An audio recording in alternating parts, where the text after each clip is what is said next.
Assalamualaikum warahmatullahi wabarakatuh. Nama saya Siska Nurpitasari dengan nomor NIM 22S1ES0114 dari Prodi Ekonomi Syariah kelas 1D. Yang saya pelajari tentang filsafat umum. Definisi filsafat umum. Persoalan umum yang dipelajari dalam filsafat adalah persoalan tentang ada dalam realitas yang terkonsep dalam aliran-aliran sepemikiran seperti skeptisisme, eksistensialisme, realisme, dan persoalan historiolitas manusia pada umumnya. Objek filsafat. A. Objek material filsafat dan B. Objek formal filsafat. Ciri-ciri berpikir filsafat yaitu A. Metodis, yang artinya menggunakan metode, cara lazim digunakan oleh filsuf dalam proses berpikir. B. Sistematis, yaitu berpikir dalam suatu keterkaitan antar unsur-unsur dalam suatu keseluruhan sehingga tersusun suatu pola pemikiran filsufis. C. Koheren, yang artinya tersusun secara logis. D. Rasional, berdasarkan pada kaidah berpikir yang benar dan logis, yaitu sesuai dengan kaidah logika. E. Komprehensif, berpikir tentang sesuatu dan berbagai sudut. F. Radikal, yaitu berpikir secara mendalam sampai ke akar-akarnya. Yang terakhir G. Universal, realitas kehidupan manusia secara keseluruhan. Dan pemikiran filsafat. A. Menyeluruh, yang artinya pemikiran yang luas karena tidak membatasi diri dan tidak hanya ditinjau dari satu sudut pandang tertentu. B. Mendasar, artinya pemikiran yang dalam sampai kepada hasil yang fundamental atau esensial objek yang dipelajarinya sehingga dapat dijadikan dasar berpisah bagi segenap nilai dan keilmuan.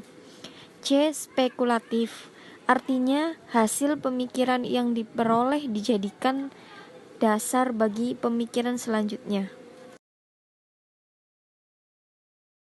Filsafat sebagai ilmu. Dikatakan filsafat sebagai ilmu karena di dalam pengertian filsafat mengandung 4 pertanyaan ilmiah, yaitu bagaimana, mengapa, kemana, dan apakah.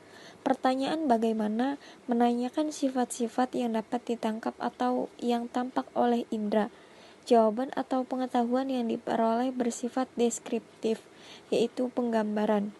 Pertanyaan mengapa menanyakan tentang sebab atau asal mula suatu objek. Jawaban atau pengetahuan yang diperolehnya bersifat kausalitas, yaitu sebab akibat. Pertanyaan kemana menanyakan tentang apa yang terjadi di masa lampau, masa sekarang, dan masa yang akan datang.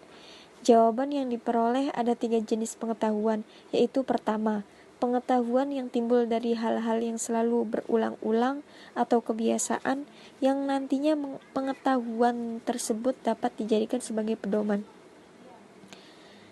Perbedaan filsafat dengan ilmu yang lain selain filsafat ialah jikalau ilmu-ilmu yang lain bergerak dari tidak tahu ke tahu, sedang ilmu filsafat bergerak dari tidak tahu ke tahu selanjutnya ke hakikat. Filsafat sebagai cara berpikir. Berpikir secara filsafat dapat diartikan sebagai berpikir yang sangat mendalam sampai hakikat, atau berpikir secara global atau menyeluruh secara berpikir yang dilihat dari berbagai sudut pandang pemikiran atau ilmu pengetahuan. Filsafat sebagai pandangan hidup. Diartikan sebagai pandangan hidup karena filsafat pada hakikatnya bersumber pada hakikat kodrat pribadi manusia sebagai makhluk individu, makhluk sosial, dan makhluk Tuhan. Filsafat sebagai pandangan hidup merupakan suatu pandangan hidup yang dijadikan dasar setiap tindakan dan tingkah laku dalam kehidupan sehari-hari. Juga dipergunakan untuk menyelesaikan persoalan-persoalan yang dihadapi dalam hidupnya. Pandangan hidupnya itu akan tercermin di dalam sikap hidup dan cara hidup. Sikap dan cara hidup tersebut akan muncul apabila manusia mampu memikirkan dirinya sendiri secara total.